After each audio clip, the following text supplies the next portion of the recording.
বিগত আন্দোলনে বলবো না, শুধু 5ই আগস্টকে কেন্দ্র করে তার কাছাকাছি সময়ে আন্দোলনে যারা অঙ্গ হারিয়েছেন, বিভিন্নভাবে আহত হয়েছেন, তাদের চিকিৎসার জন্য তারা সেখানে উপদেষ্টাকে ঘেরাও করে রেখেছিলেন। এর চেয়ে দুর্ভাগ্য আর কিছু নাই, এর চেয়ে দুর্ভাগ্য আর কিছু নাই। আজকে সরকারের লোকজন, উপদেষ্টারা বা তার কাছাকাছি যারা আছে, তাদের মধ্যে অনেকে বলেন যে ধৈর্য ধরেন। আমরা তো ধৈর্য ধরে আছি। শেখ মুজিব এরকম বলছিল, ধৈর্য ধরেন, 3 বছর কিছু দিতে পারবো না। কিন্তু 3 বছরে দেখা গেছে দেশটাকে দুর্ভিক্ষ দিছিলেন, তখন তার কেউ ধৈর্য ধরে নাই। এই সরকারকেও বলবো, ধৈর্য তো ধরে আছি, কিন্তু ধৈর্য ধরার মধ্যে আপনি বলতেছেন নির্বাচন পিছাবেন, সেটাও সবাই মেনে নিছে।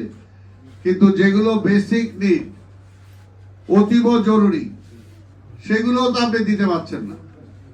আজকে যারা পঙ্গু হয়েছে, আহত হয়েছে, তাদের চিকিৎসা দিতে ধৈর্য ধরতে হবে কেন? এটা তো একদম ফার্স্ট প্রায়োরিটি হবে আপনার, সেটাও তো আপনি কার্যকর করতে পারছেন না। পাশাপাশি যেটা যে সেই সরকার আমলে নিজেরা চুরি, বাটপারি, লুট করার কারণে যে বিভিন্ন জিনিসপত্রের দাম বেড়েছে, সেই সমস্ত দাম কমানোর তো আপনাদের কোনো অ্যাকশন আমরা দেখতে পাচ্ছি না। নিত্য প্রয়োজনীয় দ্রব্যের দাম তো 1 ফুটাও কমে নাই, বরঞ্চ বাড়ছে। শাকসবজির দাম, যেটা তো আমরা ইম্পোর্ট করে আনি না, সেটাও আজকে কমাইতে পারেন না আপনি। তাহলে কি করতেছেন? বিদ্যুতের দাম কমান নাই, বিদ্যুতে হাজার হাজার কোটি টাকা যারা লোপাট করছে, সেই সমস্ত আইন তো এখনো বাতিল করেন নাই, বা তাদেরকে তো ধরেন নাই। যে শুধু ব্যাংক যারা লুটপাট করে নিয়ে গেল হাজার হাজার কোটি টাকা, তারা তো এখনো বহাল তবিয়তে আছে, তাদেরকে তো আপনি আইনের আওতায় আনেন নাই। তাহলে ধৈর্যটা কোথায় ধরবো আমরা? ধৈর্যটা কোথায় ধরবো? আপনি পানির দাম কমাইতে পারেন নাই, আপনি ট্যাক্স কমাতে পারেন নাই, হয়তো ট্যাক্স যে সমস্ত সরকার বাড়িয়েছিল সেগুলো তো কমাতে পারেন নাই। ধৈর্যটা আপনি কোথায় ধরতে বলেন?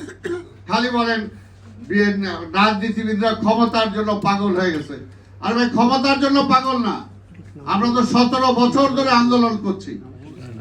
17 বছর ধরে ফ্যাসিবাদের বিরুদ্ধে আমরা আন্দোলন করেছি।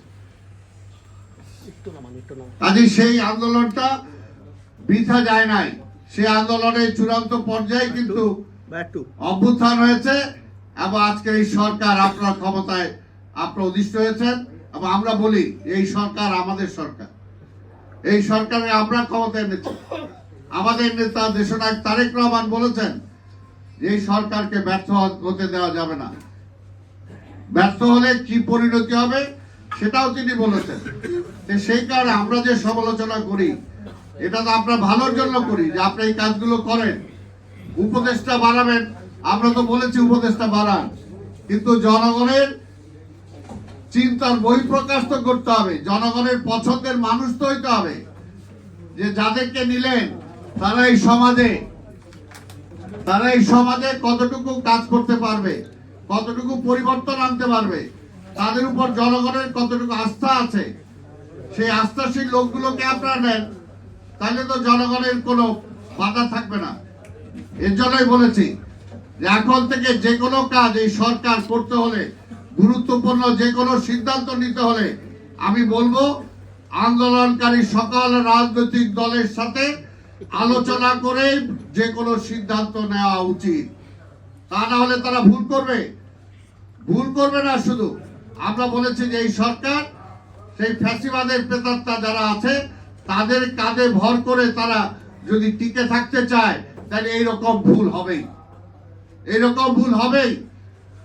এই ভুল আমাদের কাছে কাম্য না। কাজেই বলবো, এই সরকারের এখনো সময় আছে। আমরা বলবো সময় আমরা দিতে চাই, জনগণ দিতে চায়, কিন্তু সেই সময়টা তো কাজে লাগতে হবে। 100 দিন পার হয়ে গেছে, কিন্তু সময়টা কতটুকু কি দিতে পেরেছেন জনগণ তো সেটা হিসাব কিতাব করবেই। তা না হলে কি হবে?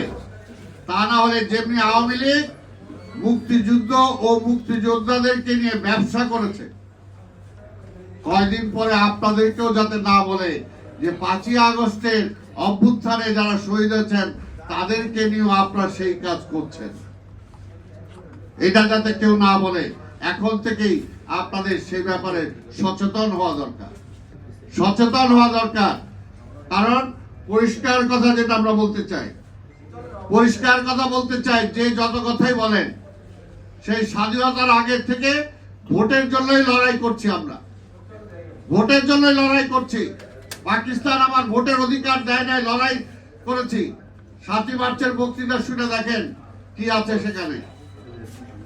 তারপরে আওয়ামী লীগ ক্ষমতায় আসার পরে আমার ভোটের অধিকার কেড়ে নিচ্ছে, সেটার জন্য লড়াই করেছি। গত 17টা বছর আমরা লড়াই করেছি ভোটের জন্য। ভোটের কথা বলবো না, আমরা তো কি বলবো? জনগণের প্রতিনিধি জনগণ নির্বাচিত করতে পারবে না, আমরা এটা চাবো না, তো কি চাবো? একটা অনির্বাচিত সরকার চাবো? কোন অবস্থাতে অনির্বাচিত সরকার দীর্ঘদিন ক্ষমতায় থাকতে পারে না। যদি থাকে তাহলে আরেকটা ফ্যাসিস্টের জন্ম হয়। যেমনি এখন অনেকে উকি ঝুঁকি যাদের বক্তব্যে অনেকটা সেই রকম মনে হয়, সেই রকম মনে হয়। কাজে বক্তব্য দেওয়ার ব্যাপারে সবাইকে সচেতন থাকা দরকার। আমরা চাই ভোটের অধিকার মানুষ ফিরে পাক। সরকারে কারা থাকবে সেটা জনগণ ম্যান্ডেট দিবে, কারা সরকার কারা রাষ্ট্র পরিচালনা করবে, এটা পরিষ্কার। এই ব্যাপারে কোনো আপোষ নাই, এই ব্যাপারে কোনো আপোষ নাই। কোন ব্যক্তি কোন গোষ্ঠী দীর্ঘদিন ক্ষমতায় থাকতে পারবে না জনগণের ম্যান্ডেট ছাড়া। এই জন্য আমরা দেশ স্বাধীন করি নাই, এর জন্য 5ই আগস্টের অভ্যুত্থান হয় নাই। এই কথাটা মনে রাখতে হবে, এই কথাটা মনে রাখতে হবে।